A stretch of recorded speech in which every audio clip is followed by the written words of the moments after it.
Halo, selamat datang kembali di channel YouTube Deon Sanai Baik. Pada video kali ini kita akan melanjutkan rangkaian bagaimana cara berinvestasi di aset kripto, tentunya masih untuk pemula ya. Jadi buat yang sudah pro silahkan saja skip video ini.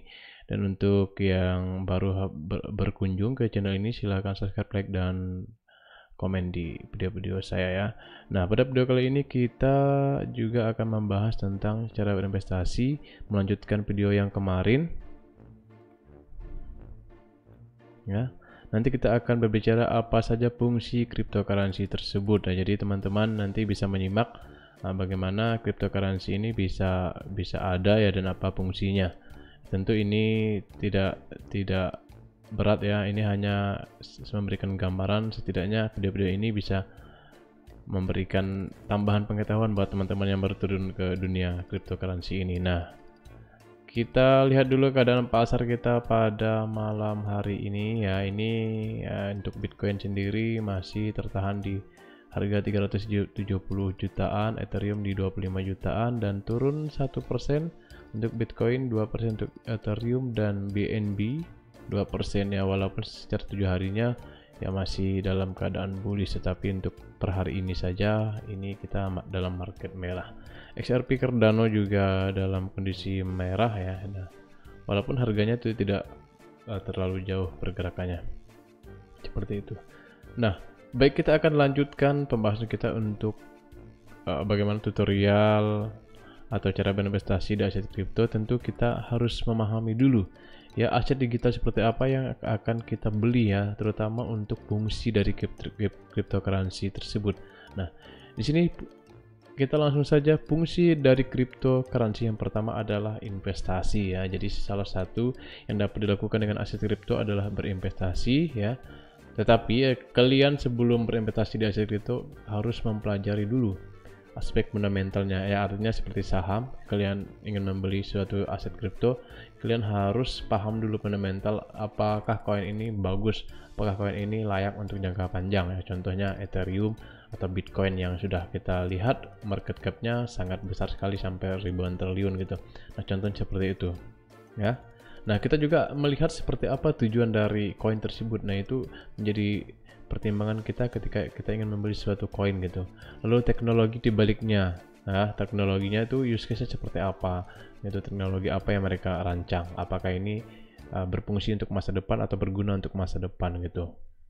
Dan siapa yang membuatnya. Nah, ini pendirinya atau CEO-nya dari koin tersebut itu juga perlu kita lihat guys. Jadi seperti BNB ya, itu ada CZ ya. Siapa yang tidak tahu, CZ adalah pemilik dari Binance Exchange ya. Lalu ada Vitalik Buterin yang membuat Ethereum. Nah, seperti itu juga akan mempengaruhi suatu koin atau token itu bisa dipercaya oleh para investor gitu. Jadi jangan sampai kalian tuh membeli koin tetapi tidak tahu ya. Nah, enggak seperti apa ya, seperti mencari apa gitu ya, mencari sesuatu yang tidak kalian pasti, itu kenapa harus kalian beli gitu. Jangan sampai nanti kalian turun ke dunia kripto hanya untuk rugi. Nah, seperti itu. Makanya kita harus tahu dulu siapa pendirinya gitu, dan untuk koin-koin tersebut. Nah, yang kedua, fungsi dari cryptocurrency yang kedua tentu ya seperti saham, kita juga bisa melakukan trading di situ ya. Jadi banyak pengguna aset kripto memanfaatkan volatilitas nilai aset untuk trading. Nah, jadi di kripto itu tidak ada batas atas, batas bawahnya ya. Jadi bisa naik setinggi-tingginya dan bisa turun setinggi-tingginya. Makanya sebelum kalian melakukan trading, ya kalian harus pelajari dulu bagaimana teknik analisis fundamental dari koin tersebut, apakah dia sedang di pump bandar atau di dump bandar gitu. Ya. Nah, trading ini ya tentu aktivitas yang mencari keuntungan dari aset kripto dalam jangka waktu pendek. Nah, biasanya itu dalam hitungan jam atau hitungan hari lah. Cara yang paling umum buat trader untuk mendapatkan keuntungan yaitu membeli aset kripto dengan harga rendah ya. Ini sama dengan capital gain ya. Jadi ketika kita membeli harga rendah, nanti ketika naik kita harus jual. Nah, biasanya itu butuh waktu yang juga tidak sedikit, harus standby di depan layar monitor ya. Nah, kalau untuk saya pribadi, saya bukan tipe trader seperti ini ya. Saya lebih sukanya ke investasi, seperti itulah ya. Dan investasinya pun kita melihat koin-koin yang sekiranya ke depan itu masih ada gitu. Jangan sampai kita membeli koin yang abal-abal, koin yang hanya pendirinya hanya ingin mementingkan atau mengambil uang dari investor ya. Nah, itu sangat berbahaya gitu. Nah, fungsi yang ketiga untuk cryptocurrency itu kita bisa mendapatkan pendapatan pasif. Nah, siapa sih yang tidak mau ya? Inilah namanya strategi orang kaya. Yang kaya makin kaya ya. Tentu ketika kita membeli satu koin dan exchange yang ada itu menyediakan sumber pendapatan pasif. Nah, untuk Bitcoin dan Ethereum sendiri itu ada namanya mining. Nah, mining itu kegiatan menambang ya, untuk menggunakan kekuatan komputer. Nah, biasanya ini menggunakan komputer ya, tapi untuk kita pemula itu ya tidak usahlah mining itu, karena dia membutuhkan komputer yang canggih ya, dan ya peralatan yang mahal lah gitu. Nah, tetapi yang bisa kita lakukan itu adalah fungsi yang kedua ya, sumber pendapatan pasif yang kedua itu staking. Nah, staking ini adalah strategi investasi aset kripto yang bisa kamu lakukan untuk mendapatkan passive income ya.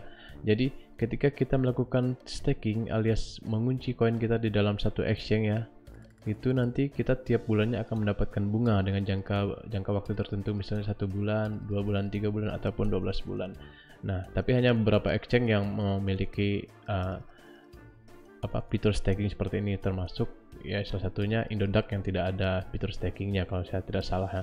Nah, kebetulan saya sendiri memakai Binance. Nah, di situ banyak koin-koin yang bisa di staking. Jadi ketika kita menunggu harganya belum naik dan tidak ingin menjualnya atau ingin berinvestasi, kita bisa staking saja ya, karena kita akan mendapat bunganya tiap hari.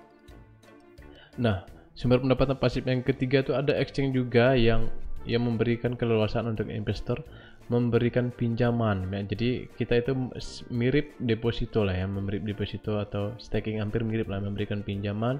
Nanti kita akan mendapatkan bunga dengan meminjamkan aset kripto ke dalam program pinjaman peer to peer. Nah, ini ya peer to peer lending lah gitu ya. Jadi di kripto juga ada pinjaman gitu. Nah, kita bisa mendapatkan bunga, tetapi tidak semua exchange yang bisa menggunakan sumber pendapatan pasif seperti itu ya.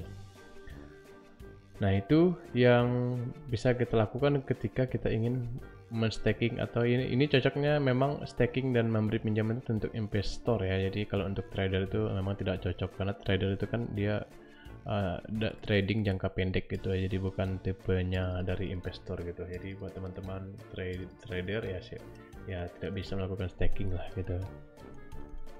Oke, selanjutnya, nah ini kita melihat apa sih jenis-jenis cryptocurrency ya setelah kita melihat fungsinya itu. Nah, yang pertama itu dinamakan native coin. Nah, jadi salah satu jenis cryptocurrency yang ada itu adalah native coin. Nah, ini memang dibuat bersama dengan suatu blockchain itu sendiri. Jadi blockchain itu ya langsung dibuat oleh pendirinya, dan mereka menyebut koinnya sesuai dengan nama blockchainnya. Nah, salah satu contohnya adalah Bitcoin, BTC yang kita kenal, yang merupakan koin terbesar market cap-nya. Nah, BTC itu dari native coin dari blockchainnya Bitcoin gitu. Nah, itu dia. Kemudian ada Ethereum yang berasal dari native coinnya blockchain Ethereum. Nah, banyak sebetulnya yang ada, seperti itu ya, Tron ya. Tron juga ada blockchainnya sendiri, seperti Cardano ada blockchainnya sendiri, BNB ada blockchainnya sendiri. Nah, itu koin-koin yang memang sudah ada blockchainnya, kemudian mereka mengeluarkan koinnya sendiri gitu.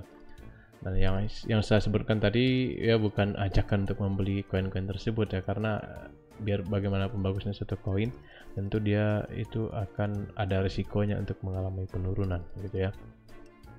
Nah, setelah kita melihat jenis cryptocurrency yang disebut native coin ya, kita akan melihat jenis cryptocurrency yang kedua. Nah, di sini ada yang dinamanya token ya. Nah, token ini ya, di dunia kripto terdapat beberapa blockchain tertentu yang mengizinkan developernya untuk menciptakan aplikasi smart contract dan aset digital baru. Nah, token itu adalah aset digital baru di atas blockchain tersebut. Nah, misalnya ini nanti kalau kalian sudah terjun ke dunia kripto ini, nanti kalian akan tahu token-token apa saja sih yang berada di atas Ethereum misalnya. Nah, Ethereum kan blockchain. Nah, token itu token yang menumpang di jaringan Ethereum. Lalu ada juga token yang menumpang di jaringan Tron misalnya, lalu token yang numpang di jaringan BNB, Binance gitu, Binance apa gitu. Lalu ada juga token yang menumpang dari Cardano. Nah, itu banyak sekali guys, ada Solana jaringan. Jadi di situ banyak sekali token-token yang bertebaran di dunia. Nah, mereka itu sebetulnya tidak ada blockchain tetapi menumpang di atas blockchain tersebut. Ya, sebetulnya ada Polygon juga. Kita lihat ya. Dan kemarin yang paling besar itu adalah Terra Luna ya, yang membuat dunia kripto hancur juga karena salah satu pendirinya Do Kwon itu menjadi buruan Interpol. Lalu ada juga FTX juga, kemarin kita sudah lihat informasinya.